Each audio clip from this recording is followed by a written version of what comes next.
G'day humans, Chris Stead from Finder here, and I was recently reviewing the Sony ZV-E10 vlogger camera, and at the same time I got my hands on the Sony Shooting Grip. Now this is definitely worth a closer look. You'll probably recognise it's in most of the promo shots for the ZV cameras, but it actually costs an additional $250. It's not included in the base kit or with the camera. And I have found it for around $180 here in Australia as of October 2021, but it's definitely an added expense. So do you need it? Is it any good? Let's get a grip on the Sony Shooting Grip. So if you've got the Sony ZV-1 or the E10 or it's one of the other compact cameras from the Sony range, then you're probably thinking about the shooting stick. That's who it's for. People who are going to be holding a camera out in front of them and trying to get their best selfie. So what are the pros? Look, it's really easy to attach the camera. It's simply as just a case of screwing it on, so there's no challenge there. It connects via Bluetooth to your camera. That all syncs up really well. And obviously it gives you that ability to hold your camera right out in front of you so you can get that perspective when you're shooting yourself. The buttons on the front make this a lot easier because you can shoot, record, play with the zoom, although I'll talk about that a little bit longer. Access the function button for, in this case with the E10, that's for the background blur. And lock those in position as well. So it can allow you to basically activate your camera without having to get round to the screen or up on top to the buttons, which is very handy, obviously, if you're going to be shooting content from that perspective. It also doubles as a tripod. So you can sit up like this, and it's quite easy to move the camera into place at any angle that you want and set yourself up, get away from the camera and get that content. I do feel, however, that there are certain things that could be improved with the Shooting Grip from Sony. Now, if you come and have a look up nice close here, you'll see it's very, very smooth surface. And I would have preferred something a little bit more textured because your hand, when you're gripping that, can actually get a little bit sweaty and that gets quite slippery.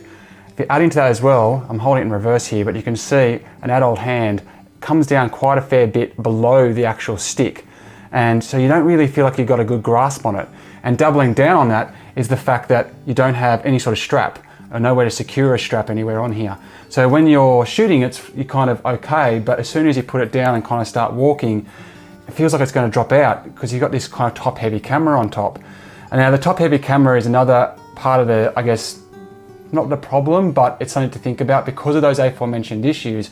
When you're holding it out there and it's a little bit top-heavy and it's starting to drip down a bit on one side because it's not balanced on there accurately, not only does your arm get a little bit tired a little bit quickly, but those problems with the grip, lack of grip and the lack of security just makes you feel a little bit insecure about it. So I think they should have made this a bit longer.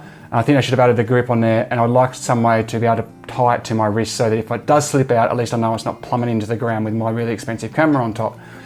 The other thing as well is the tripod itself. While it's good when there's nothing on it, it just feels a little bit flimsy once you've got the weight of the camera on there. So once you're actually standing it up, it just feels like the legs want to part a bit of their own.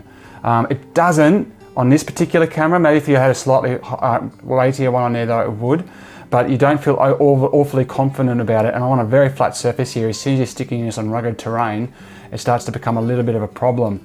And finally, while you do have the zoom button on here, it's worth mentioning that the vast majority of E-mount lenses that I've come across, this is an interchangeable camera, the E10, don't have the actual power zoom feature, so you're not actually going to be able to use it anyway. That said, it is in the kit lens, which is the most likely lens you're going to have, so perhaps that's not a big massive con, but it's something to consider if you're not going to use a kit E-mount lens that has the actual power zoom included. The Sony Shooting Grip is definitely a handy accessory, pun intended, but it's a little bit overpriced given its shortcomings. I would love to have seen it heavily discounted and included in the kit with the cameras that super heavily rely on it. But in lieu of that, it is kind of a must-own for people who are going to be using these cameras primarily in a selfie position. I'm Chris Stead from Finder. That was my review of the Sony Shooting Grip. Make sure you head across to the website to see my reviews of the camera itself. And you can also find reviews of the camera and competing cameras such as the Canon M50 on my YouTube channel. Until next time, see you later.